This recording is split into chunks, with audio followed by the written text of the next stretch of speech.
Let us speak a brutal truth. She's not ignoring you.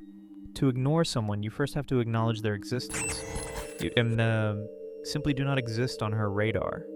You are a blur in the peripheral vision, a piece of the furniture, a ghost drifting through the social machinery. Now listen carefully. What if I told you the secret to being seen is not to make more noise, but to become the silence that everyone else is forced to listen to? That feeling. The tightening in your stomach, the dryness in your throat. That is not fear, it is awareness. It is the moment you realize that right now, a trial is taking place inside your head. You are the defendant. And the demon of reason within is both the prosecutor and the judge. It stands up and reads the indictment aloud. The defendant is not attractive enough. The defendant is not interesting enough.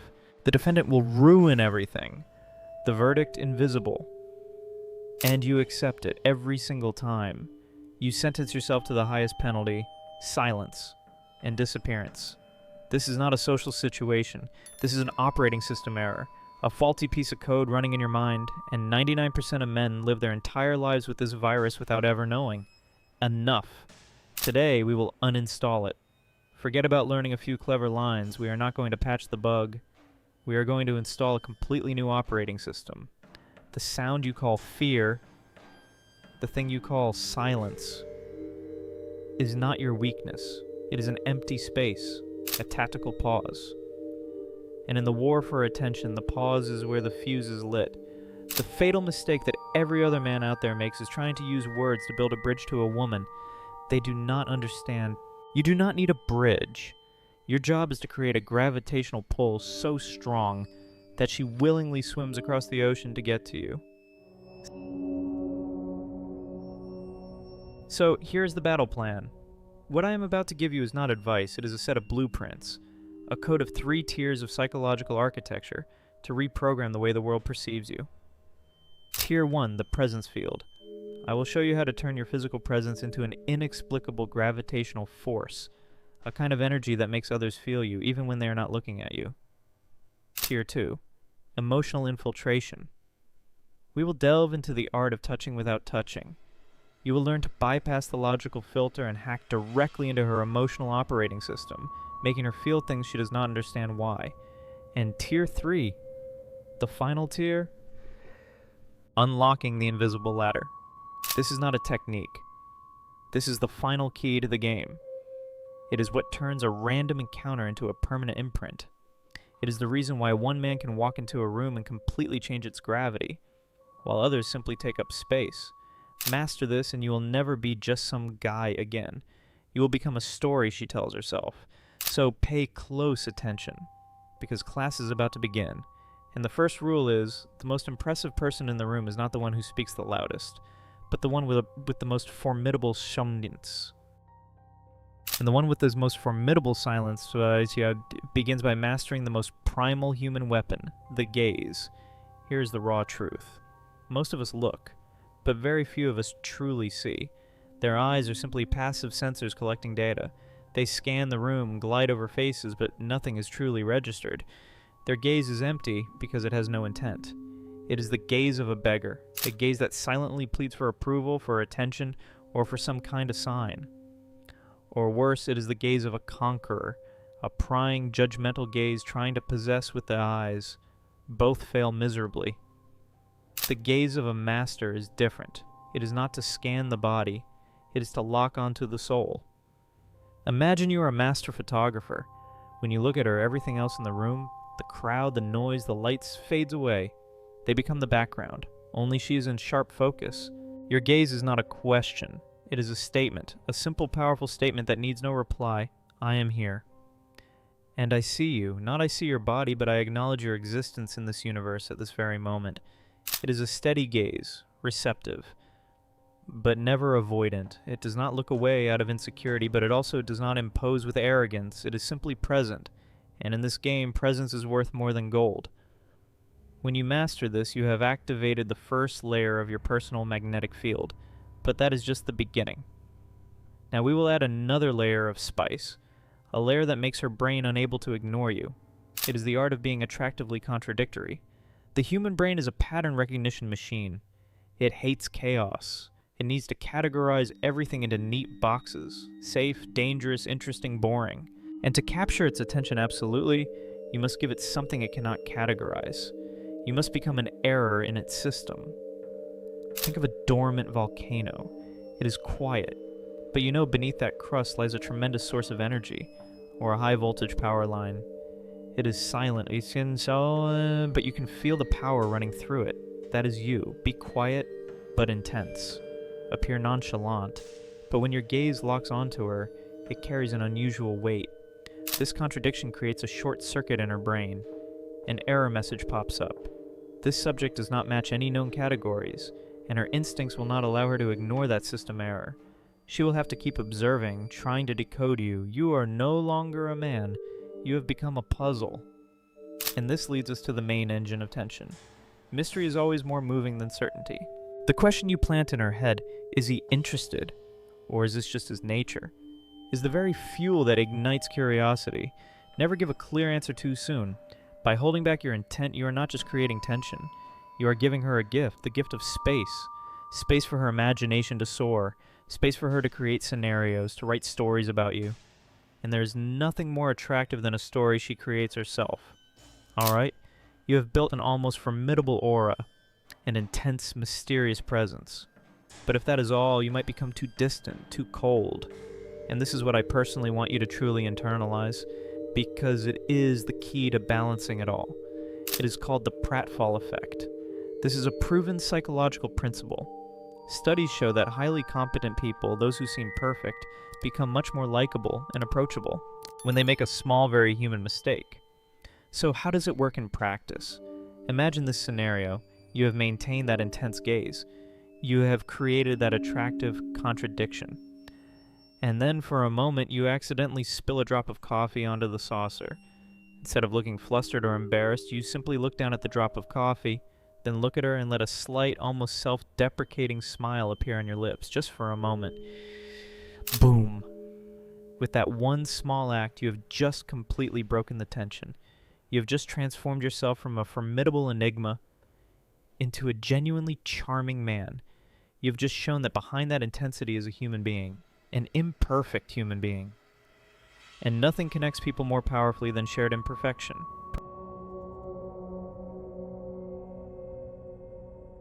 Alright, you have built your presence. You have proven you are a human, not a machine. The foundation is solid, but just standing there is not enough. Presence only opens the door. It does not invite others to step inside. Now, we are going to get into the real magic, the part that will make you completely different from anyone she has ever met. Answer this question in your head. Did you know you can touch a person without using your hands? This is not cliché philosophy. This is applied neuroscience. The core principle is this. The human brain, the most advanced virtual reality simulation machine in this universe, has a loophole in its operating system, a beautifully flawed loophole. It is this: it does not clearly distinguish between a real memory and a vividly imagined experience. When you make her imagine a sensation, with enough detail, enough emotion, the neural centers in her brain will be activated just as if she were actually experiencing it. This is not persuasion, this is infiltration. And our weapon is language. Look at how most men fail. They see a girl in a beautiful sweater, they say, "That sweater looks warm." A harmless comment. It goes in one ear and out the other. It leaves no trace. A master would not do that. He understands that his job is not to comment on her world, but to install a feeling into that world. Here's how it works. This is the sensory seeding technique. You are not going to talk about the sweater. You are going to talk about the feeling it evokes. You pause and maybe look at your own hand as if you are feeling something.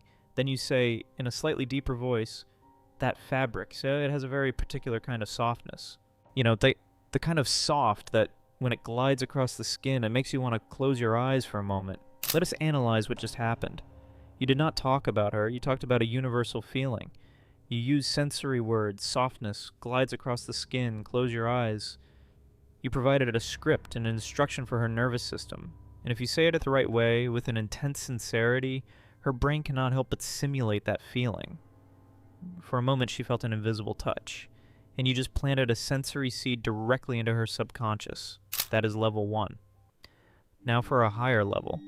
Once you are comfortable with sensory seeding, you can use oblique communication. Imagine you are in a normal conversation. Everything is polite, casual. And then in the middle of a story, you pause, look slightly into the distance, as if a sudden thought has occurred to you, and you drop an idea bomb. You say, "It's strange, like some people have a very particular kind of energy. You don't have to touch them, but you can feel their presence in the room. Like there's an invisible current. They look at what you did. You were not talking about her, CK." But her mind will immediately wonder, is he talking about Mita? You were not talking about touching, but you just place the words touch, current, feel into the space between you. You have just activated her imagination. You have given her the puzzle pieces, and her brain, with its instinct to hate a vacuum, will automatically start to assemble them. And this is what I personally want you to truly internalize. These techniques are not about deception or manipulation.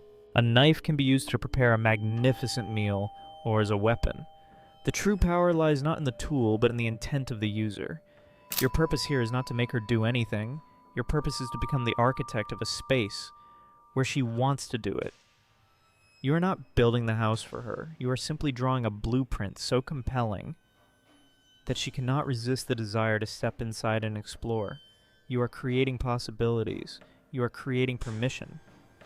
Because there is no seduction more powerful and no respect greater than the seduction she creates in her own mind. Alright, this is it. This is the finish line. The moment when everything you have built, the presence, the mystery, the invisible connection will be tested. And this is also where 99% of men throw all their hard work into the trash. I've seen countless men fail at this very step. They have done everything perfectly. They created a magical atmosphere, a tension so thick you could almost touch it. And then they destroy it. They burn down the entire forest with a single matchstick. With a single question, the weakest and most pathetic question in the dictionary of seduction. Can I kiss you? The moment that question is uttered, all the magic vanishes. You are no longer a mysterious master. You become a teenager asking for permission. You admit that you could not read the room. You admit that you are too afraid to take responsibility for this moment. And worst of all, you place the entire weight of the decision on her shoulders, forcing her to give a logical yes or no answer to something that is inherently emotional. Game over. You have lost. The core principle is this: a kiss must never be a question that is asked. It must be the only logical answer to the question the atmosphere between you has already posed. And that is the goal of the invisible ladder. This is not a checklist of robotic actions. This is a dance of escalation and calibration. A series of micro-tests, so subtle that consent is built layer by layer in the subconscious, until the kiss becomes an inevitable event of nature, like rain after dark clouds have gathered. So, how is that ladder built? Step 1. Purposeful micro-touching. This is the first step to breaking the physical barrier in an absolutely safe way. Never do silly things like suddenly grabbing her hand or hugging her. Start with a touch that has a justifiable reason, a touch with a cover story. A high five to celebrate when she says something funny. A light touch on her shoulder to get her attention while you are telling a story. This touch is safe because it has a clear social purpose. It is non-threatening.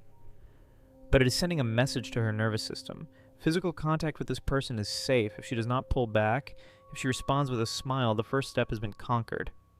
Step 2. The leading touch. From safe, we move to leading. This is when you start to gently guide her body.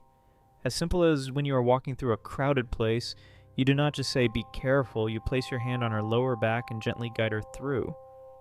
This action triggers a primal instinct of protection and safety. A woman will feel the confidence and leadership from such a touch, as long as it is done calmly and naturally. If she accepts that guidance, her body is telling you, "I trust your direction." Step 3. Synchronization. This is not an action, but an observation. This is when you read the feedback. The body does not lie. Pay attention. Is she unconsciously mirroring your gestures? When you lean in, does she follow? When you speak, does she orient her entire body towards you? This is not just body language. This is resonance. This is synchronicity. It is a sign that two bodies are talking to each other in their own language, and they are saying, We are dancing to the same music. Step 4. The symbolic touch. Once the music is in sync, you can invite her to a closer dance. This is where a hug becomes appropriate. But you do not just hug, you create a reason for it. After a moment of real connection, a touching story, or a hearty laugh, you can say, "Seriously, that deserves a hug," and then open your arms slowly. Do not invite. If she steps into that hug with abandon, her whole body pressed against you, her arms tightening, then the kiss is very, very close. But not yet. Step 5, the final tension statement. This is the finishing move.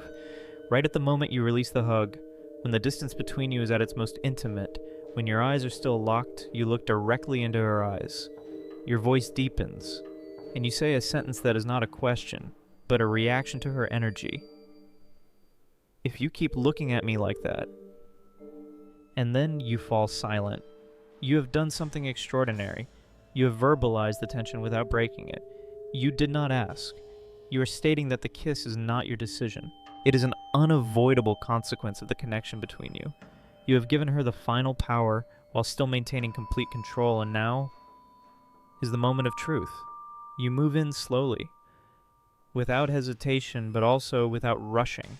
Your kiss must express presence, control, and an intensity that shows you could stop at any moment, but you choose not to. But what if she pulls back? What if at any step she turns her head away or seems uncomfortable? Now listen carefully to the most important thing I will say in this entire video. This is where the controlled risk principle comes into play. Your ability, your value, does not lie in successfully executing every step.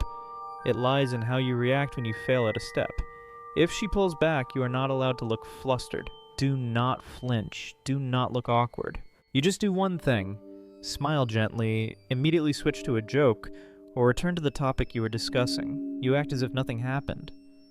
Because the fact that you are not bummed, the fact that you do not let your ego be bruised by a small rejection, is the highest expression of confidence. It sends a powerful message to her subconscious. His value is not dependent on my approval. His confidence comes from within. And that, paradoxically, increases your attraction tenfold. You have just shown that you are a real man, a man with a core value that cannot be shaken. So that is the code. That is the entire blueprint. Step 1. You stop trying to impress. Instead, you build a personal magnetic field, becoming a captivating puzzle she cannot help but solve. You master your silence. Step 2. You stop trying to persuade. Instead, you learn to touch her mind before you touch her body. You plant sensory seeds, becoming the architect of her imagination. And step 3. You stop trying to ask for permission.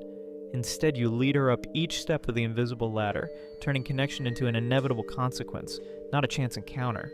Now you understand, real power is not in what you do.